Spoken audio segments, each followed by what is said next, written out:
Hey, what's going on, guys? It's Otaku Phoenix here, and I'm sorry this video is so long overdue, but I'm finally making a video to celebrate me reaching 1,000 subscribers. Thank you all so much for the subscribers and views. Thank you all, really, I can't say thank you enough. I wanted to do the video sooner, but when I reach 1K subscribers, I was still having my end of semester exams, so here we are. Now, coincidentally, my exams end a few days before the release of 100 Year Quest. Though I'm sure by the time I release this video, 100 Year Quest episode 1 would already be out. But it still counts. So, I'm making my 1K subscribers videos about Fate and Fairy Tail. This one is the Fairy Tail one, so keep an eye out for the Fate one in a few days. Okay, now before 100 Year Quest gets too deep into the series, I want to address something that we Fairy Tail fans have had to endure for the longest time: the power of friendship accusations. So many other anime fandoms accuse Fairy Tail of relying on the power of friendship and plot armor. Meanwhile, it just shows that they lack basic reading skills and any comprehension whatsoever. And the simple way to fix this would be to just explain what's going on, because once again, if these guys would actually bother paying attention to what they are watching or reading, they would understand that Fairy Tail doesn't use the power of friendship or BS. They use established abilities placed in their lore. So as such, I'm going to have to talk about the lore and power system of the series itself. That's right, I'm going to be explaining magic in the Fairy Tail series. Stay with me, little bitch, yeah, you know that I'm gon' manage. You be capping like a snitch, no thoughts, small step, 2 hoes, 10 toes, new guap, on banks, new whip, new chips, new kicks, shawty check, she bad bitch, no bag. I just hit another liquor, she be counting all rest, and I be feeling hella rich, no Brian, I step, about to make another hit, God, bitch, in my life.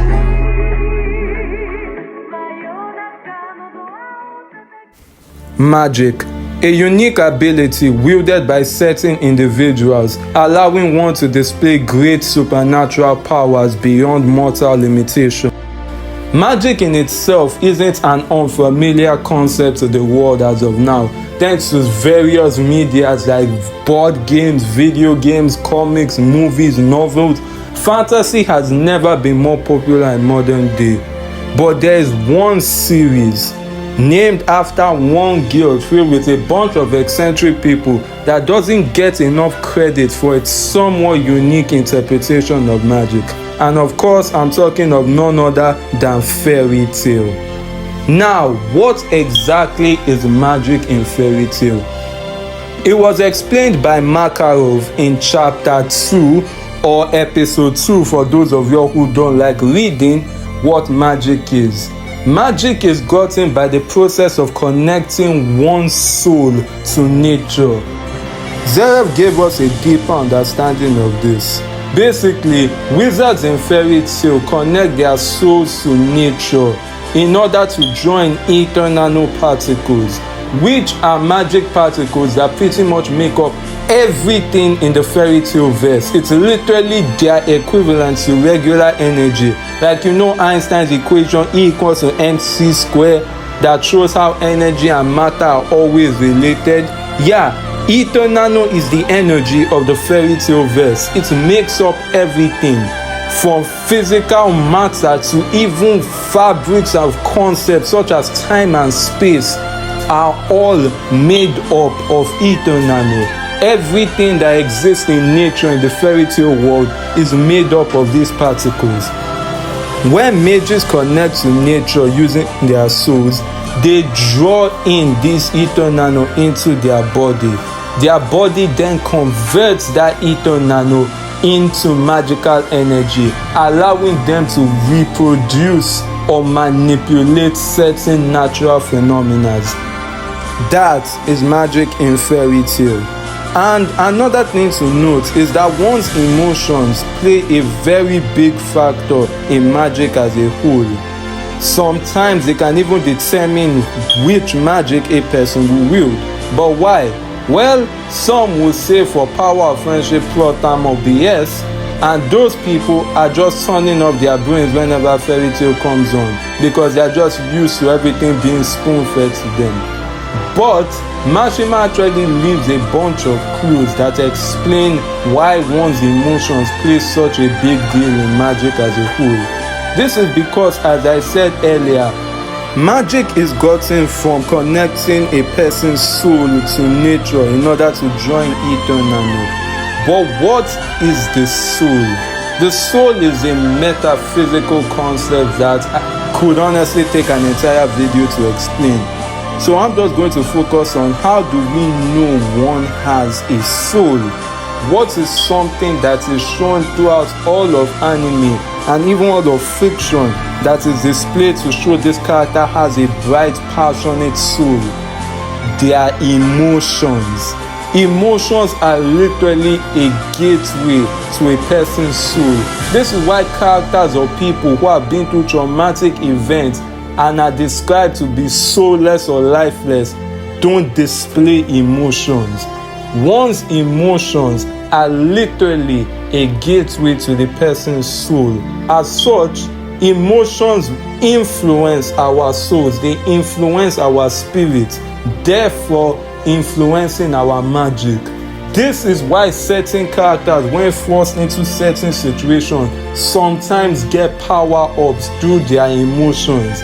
Basically, depending on the emotion, it can cause a spike in the rate at which a person draws ether nano into their body, allowing them to temporarily increase the power of their attack or fill up their magical energy faster.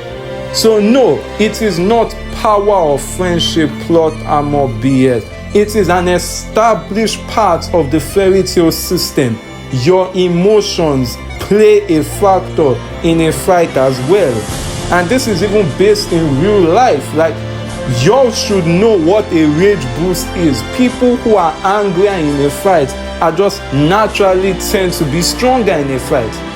Fairy tale literally just takes this and weaponizes it, showing that a battle or a fight is not just a battle of mind and body, but of heart as well. This is something martial arts as a whole preaches about, but when fairy tale actually uses it, people call it plot armor or the power of friendship. They just don't want to actually look or think about what they are watching or reading. Now that I've explained magic and how emotions tie to one's magic, I feel we've reached an appropriate amount of knowledge for me to diverge into the next topic. The origin of magic itself. That which mages like Zeref, Hades, and even the demons of Tartarus once sought. I'm talking about the origin, the one true magic. As I said before, the one true magic is the source of all magic in fairy tale. Every other form of magic we've ever seen in the series, and please remember there is a lot of magic in this series, all originated from the one true magic. So imagine having the source of all magic. You'd basically be able to do any phenomena. True to its name, the one true magic is literally just that. The one true magic. Unlike other magics like fire magic that brings fire, water magic that brings water, blah blah blah.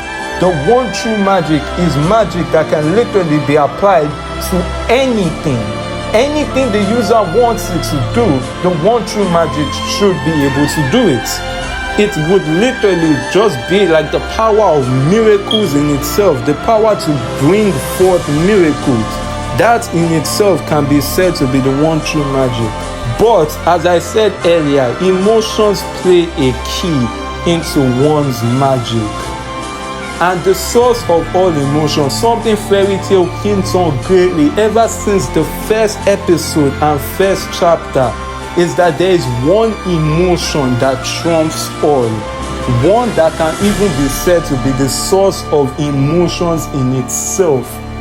From rage to joy to sorrow and despair, all of these emotions can't be felt unless one first understands this singular main emotion. I'm talking about the emotion known as love. Layla Hatfilia, Lucy's mother, actually guessed it correctly, as we later see with Mavis and Zeref's death. The one true magic is love. Now, I'm sure so many people thought this was cringe, plot armor, power of friendship crap. Once again, pay attention. If you're not gonna pay attention, then why are you even here? Why did you bother reaching the final season? Drop it like the rest of those ignoramuses and move on and get out. We really don't need your opinion in this fandom. We do not care.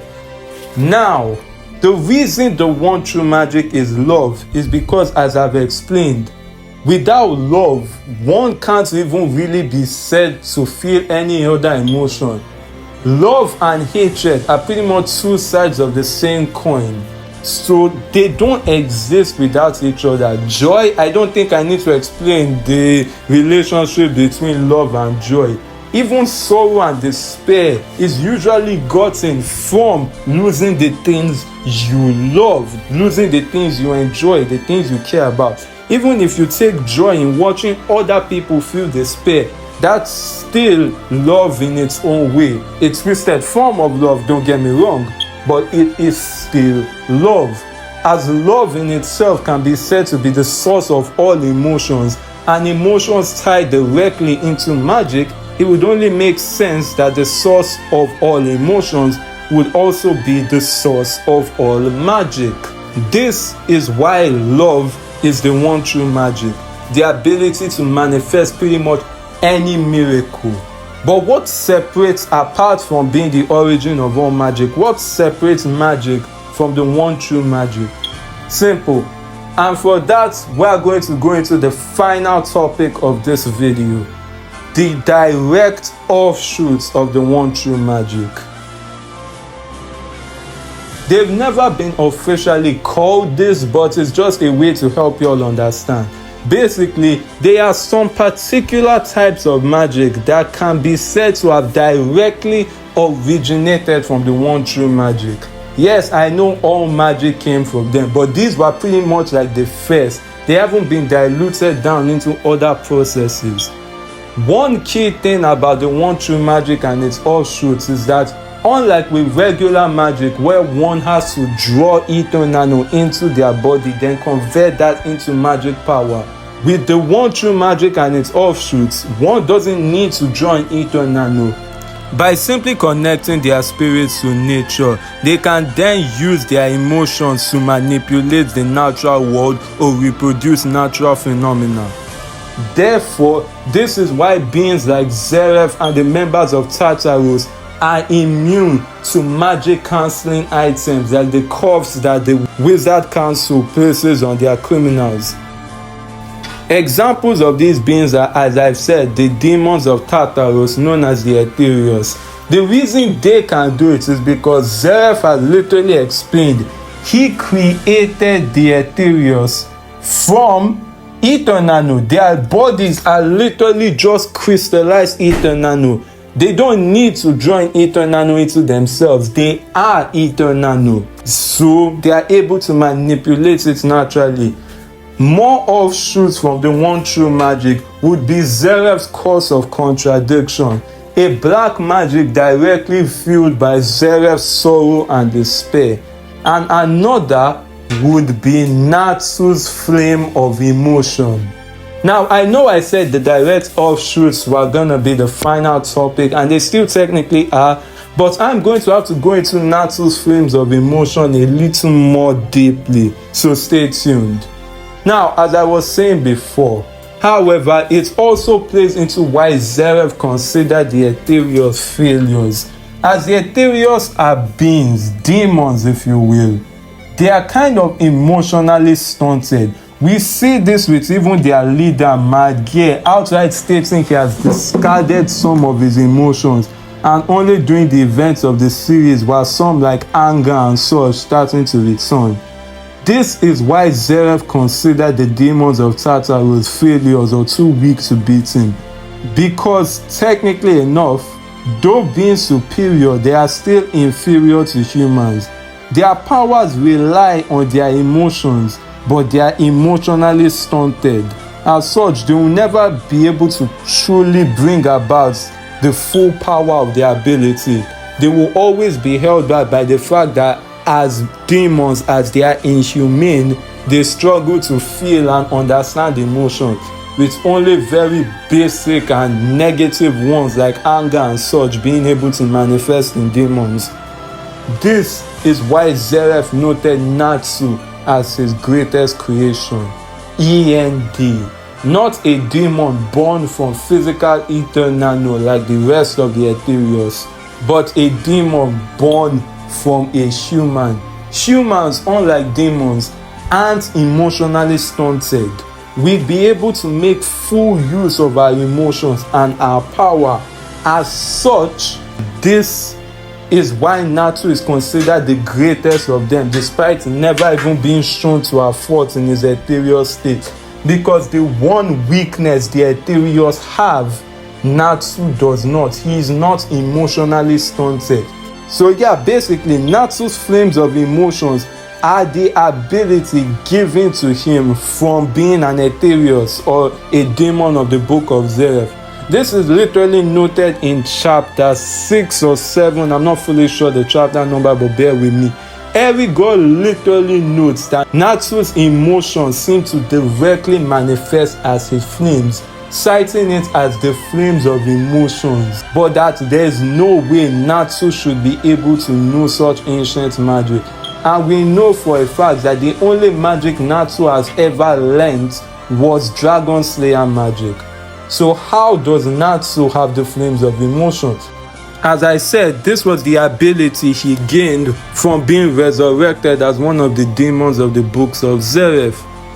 But unlike the other demons, Natsu was born from a human. He's not emotionally stunted in that he can only draw the negatives. He can draw from emotions as a whole. And it is noted, cause power in itself is specifically born from negative emotions. This is why Natsu hadn't displayed any of the demon-like features associated with cause power till he saw Lucy and thought she was dead in the final season. It was only at that moment when Natsu was overcome by his anger and rage, not an anger or rage built to protect, but to avenge, murder, and destroy. It was only till this point Natsu could have truly been said to have used cursed power. That is why he manifested at END only at this particular time. So, yeah, that is magic in itself as a whole. The flames of emotions are literally simple. They are very simple to explain. It's literally just the fire version of Red Hawk's ability. The more furious, the brighter Natsu's passion and emotions burn, the more powerful and hotter his flames become. And the thing with this ability, and I've seen people complain about it, is that there's not really an upper limit. If that's the case, then Natsu's strength could theoretically go forever. And I'll say it again, y'all don't mind when the Hulk does it, but you mind when Fairy Tail does it? Yes, there's not meant to be an upper strength in it. It's literally one of the core themes in Fairy Tail, that as long as you never give up, as long as you remember those who are there for you, and as long as you have a reason to keep going, you will never lose. That is why when Natsu was fighting Zeref in the final season, his guild mark started glowing. This was the symbol of his bonds, the symbol of everything Natsu was. This is why he literally says, and I quote, "Turn every last bit of the guild's strength into fire." Natsu was betting it all to beat Zeref, every bit of his existence. To make sure they'd be able to reach their maximum, he was willing to burn even his soul itself. Magic tends to have a sacrificial nature for it. This is why when Natsu increases his flames of emotion to the uppermost limit, it starts to destroy him as well. He is wielding a power far beyond what he should normally, and as such, he must pay the price, the destruction of his own body and soul. Luckily, he was able to defeat Zeus before he lost so much of this. And we see this in so many other abilities in Fairy Tail, from Ice Shell to Altair's Lost Ark. When one wields a power far greater than what they normally should, they must pay a price. They must sacrifice something to the world in order to manifest this phenomenon. Though there's still the fact that there's taught and born magic. Sorry, inborn magic. Inborn magic is literally what it sounds like. Magical abilities a person was born with, versus taught magic, one that is hard to be learned. An example of inborn magic is Elsa. Her re-equip magic was something she was born with. She never needed anyone to teach her. She figured it out on her own. While for taught magic, we have Dragon Slayer magic or Grace Ice Snake magic. These have to be taught to you by somebody. They are not something you just be born with by yourself. And that is magic in Fairy Tail Explained. If you have anything you didn't still understand, let me know in the comments below. And man, this video got way too long. Anyway, like and subscribe and I'll see you next time. So please, to all your Fairy Tail haters, stop hating the series and calling it Power of Friendship. It's literally part of their law and power system that emotions make you stronger. So please, go cry about it or jump off a bridge. We do not care. We do not care. Anyway, like and subscribe and I'll see you next time. Peace.